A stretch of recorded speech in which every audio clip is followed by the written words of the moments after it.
Halo, Assalamualaikum warahmatullahi wabarakatuh. Perkenalkan, saya Hana Masriani dengan NIM 23030174196 dari kelas Pendidikan Matematika 2023A. Saya di sini akan menjelaskan tentang teori moral. Teori moral ini terdapat dua tahapan, yaitu tahapan penalaran moral Piaget dengan tahapan penalaran moral Colbert. Nah, teori perkembangan menurut Jean Piaget itu adalah beliau ini mengemukakan bahwa anak-anak memahami dunia mereka melalui lingkungan mereka sendiri. Anak-anak juga mengembangkan pengetahuan melalui interaksi dengan lingkungan tersebut. Teori ini yaitu anak-anak memahami dunianya secara bertahap dan sistematis.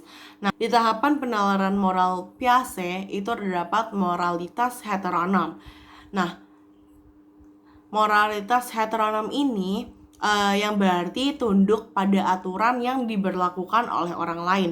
Lalu selama periode ini, anak-anak secara konsisten dihadapkan pada orang tua dan orang dewasa lainnya yang memberitahu mereka apa yang harus dilakukan dan apa yang harus mereka tidak lakukan. Pelanggaran aturan diyakini akan mendatangkan hukuman otomatis. Lalu selanjutnya ada yang namanya moralitas otonom. Nah, di tahap moralitas otonom ini muncul ketika dunia sosial anak berkembang hingga mencakup lebih banyak teman sebaya, kayak melalui interaksi dan kerjasama sebagai anak dengan anak-anak lain. Gagasan anak tentang aturan dan moralitas mulai berubah. Aturan sekarang adalah aturan yang apa yang kita buat. Hukuman atas pelanggaran tidak lagi bersifat otomatis, tetapi harus dilaksanakan dengan mempertimbangkan niat pelanggaran dan segala keadaan yang meringankan. Nah, di teori perkembangan menurut Piaget, anak-anak berkembang dari tahap moralitas heteronom ke tahap moralitas otonom dengan berkembangnya struktur kognitif. Tetapi juga karena interaksi dengan teman sebaya yang berstatus setara, Piaget percaya hanya menyelesaikan konflik dengan teman sebaya akan melemahkan ketergantungan anak-anak pada otoritas orang dewasa dan meningkatkan kesadaran mereka bahwa peraturan dapat diubah dan harus ada hanya melalui persetujuan bersama. Jadi ada perbandingan moralitas heteronom dan moralitas otonom, di mana di heteronom itu aturan yang tidak fleksibel dibuat oleh pihak berwenang seperti polisi, orang tua, dan guru. Lalu kalau otonom itu niat lebih penting daripada hasil perbuatan seseorang.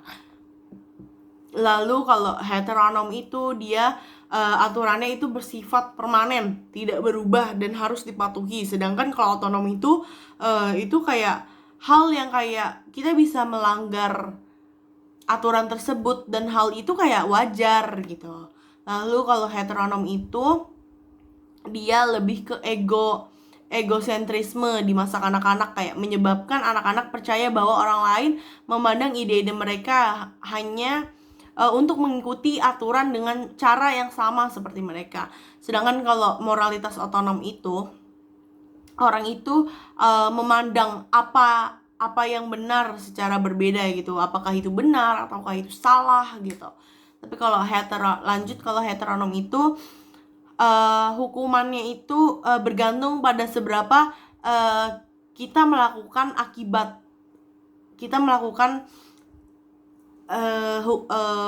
tindakan itu. Sedangkan kalau otonom itu hukumannya bergantung pada niat dan tingkat perilaku buruk. Kalau lalu perbedaan heteronom itu terakhir, perilaku buruk itu akan selalu dihukum.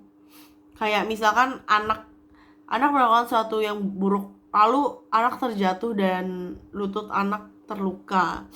Itu karena si anak berperilaku buruk. Lalu yang kalau otonom, kalau misalkan hasilnya buruk yang terjadi secara kebetulan tidak dipandang sebagai hukuman atas perilaku buruk. Lalu ada tahapan penalaran moral Colbert, ini yang kedua. Lalu tahapan ini merupakan elaborasi dan penyempurnaan dari teori Piaget. Colbert ini mempelajari bagaimana anak-anak bernalar tentang aturan yang mengatur perilaku mereka dalam situasi tertentu. Menurut Lawrence Colbert, ia berteori bahwa orang berkembang melalui 3 tingkatan saat mereka mengembangkan kemampuan penalaran moral. Seperti ada yang namanya tahapan penalaran moral Colbert. Nah, dia mempunyai 3 level. Yang pertama ada prakonvensional, yang kedua ada konvensional, yang ketiga ada postkonvensional. Nah, pada tingkat prakonvensional ini terdapat usia 4-10 tahun, yang dimana pada tingkat ini anak-anak memahami moralitas berdasarkan konsekuensi langsung dari tindakan mereka.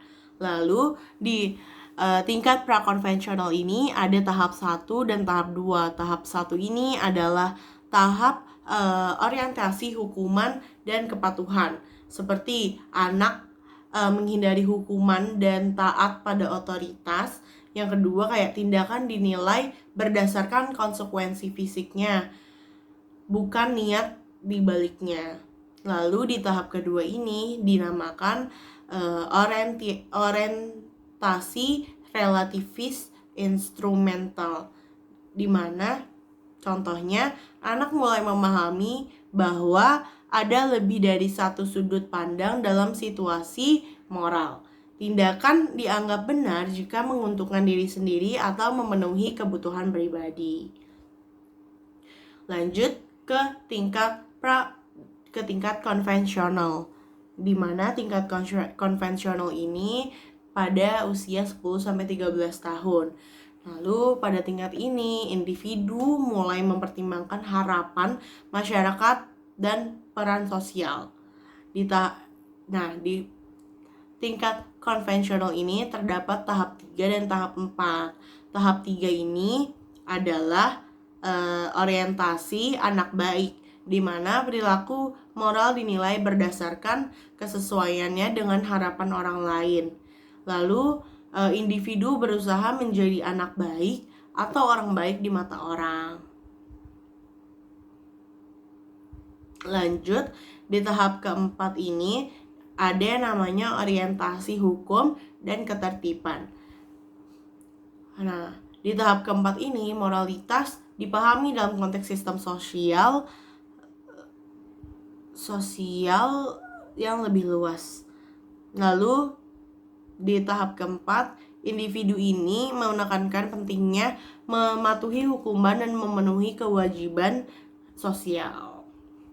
Nah, pada tingkatan terakhir itu, postkonvensional pada rentan 13 tahun ke atas. Nah, pada tingkat ini, individu itu mengembangkan prinsip moral universal yang melampaui aturan sosial. Dan terdapat 2 tahap, yaitu tahap 5 dan tahap 6. Di tahap 5 ini yaitu orientasi kontrak sosial, di mana individu ini harus memahami bahwa hukum dan aturan adalah kesepakatan sosial yang dapat diubah. Dan moralitas ini dilihat sebagai hasil konsensus dan dapat ditinjau ulang untuk kebaikan bersama. Di tahap yang ke-6, tahap terakhir itu adalah tahap orientasi prinsip etika universal, di mana individu ini mengembangkan prinsip etika universal yang melampaui hukum tertulis. Keputusan moral didasarkan pada prinsip abstrak seperti keadilan, martabat manusia, dan kesetaraan. Lalu ada beberapa poin penting dalam teori Colbert. Yang pertama, tidak semua orang mencapai tingkat post-konvensional. Banyak orang dewasa tetap berada pada tingkat konvensional. Yang kedua, ada perkembangan moral terjadi secara beruntun. Seseorang tidak bisa melompati tahap tersebut. Yang ketiga, ada teori Colbert ini kayak berfokus pada penalaran moral, bukan pada perilaku moral aktual. Yang keempat, ada Colbert ini menggunakan moral dalam penelitiannya untuk meningkatkan tingkat perkembangan moral seseorang. Next. penerapan dua teori dalam proses pembelajaran teori moral. Menurut Piaget, guru itu dapat menggunakan pendekatan bermain peran dalam kelas untuk memenuhi siswa memahami tahapan perkembangan moral seperti yang diajukan oleh Piaget. Misalnya, kayak dengan memainkan moral, kayak guru itu dapat membantu siswa memahami perbedaan antara moralitas heteronom atau fokus dalam konsekuensi, dan otonom fokus pada niat. Lalu menurut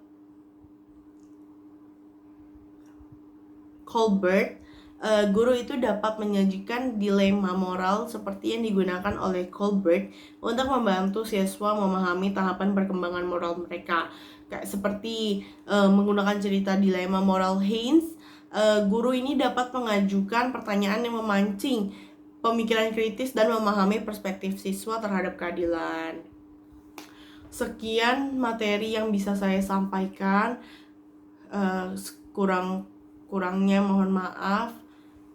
Wassalamualaikum warahmatullahi wabarakatuh. Bye bye.